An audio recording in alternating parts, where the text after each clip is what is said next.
Even when the good times are rolling in the stock market, every once in a while it's a good idea to take a closer look at the economy. I realize the economy isn't the stock market, but with the stock market and the economy so dependent upon debt, it's worth keeping an eye on. So let's take a look.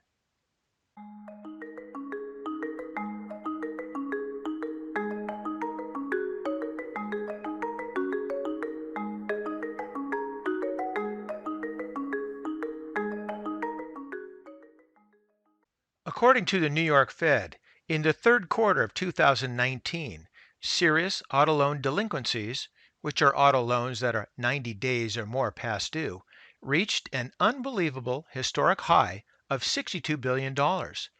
But how can this be when there's no jobs crisis? The answer is that simple greed is the cause, the greed of the subprime auto lenders.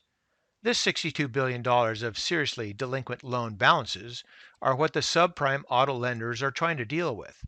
As this chart shows, at the peak during the great financial crisis, the delinquent loan balance reached a high of under $40 billion. Now, the loan balance is more than 50% higher, but there is no crisis this time. If a borrower can't cure the delinquency, the lenders hire companies to repossess the vehicles and then are sold at auction. In these situations, the lender loses the difference between the loan balance and the proceeds from the auction. If there's a bright side to all of this, it's that the repo business is booming. But delinquencies are negative cash flows. When current delinquencies hit the lender's balance sheet and income statements, the flow continues while more auto loans become delinquent.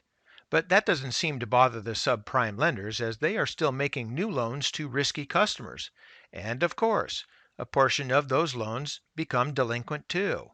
Looking at this chart, you can imagine that the flow of delinquent loans is increasing and doesn't appear it will stop anytime soon. And according to the New York Fed, total outstanding balances of auto loans and leases in the third quarter rose to $1.32 trillion. Further, serious delinquencies jumped to 4.71% of the $1.32 trillion in total loans and leases outstanding. That was the highest jump since the fourth quarter of 2011 when the auto industry was emerging from the financial crisis. Also for reference, the 4.71% jump is just above the level of the third quarter of 2009. If you remember, that was just a few months after GM and Chrysler filed for bankruptcy, a year after Lehman filed for bankruptcy, and when the U.S. was facing the worst unemployment crisis since the Great Depression.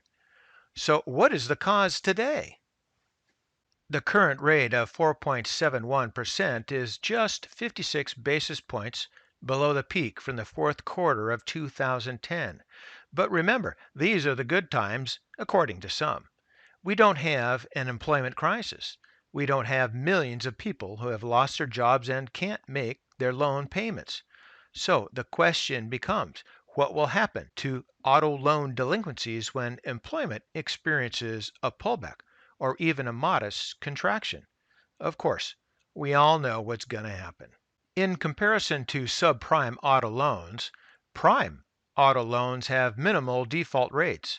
According to a different measure by Fitch, prime auto loans currently have a 60-day delinquency rate of about 0.28%, which is near the low end of the historical range. So why the disparity? Well, subprime lending is risky, but hugely profitable. Here's how it works. The customer who has a subprime credit rating has been turned down for any low interest rate loan. And now they walk on a car lot where their credit rating doesn't matter. At that point, they're a huge target. Since the industry knows this, and since the borrower is starstruck and typically doesn't even negotiate the price, they just accept the price, the payment, the interest rate, and the trade in value. They're just happy to get a car. But voila, they end up with a huge payment at a high interest rate. The borrower is doomed, even before the first loan payment. So it all comes down to greed on the part of the lender. And you probably remember the saying, be fearful when others are greedy. So keep that in mind as we navigate these lofty levels in the stock market. And for today, that's ChewDog Charts. Thank you.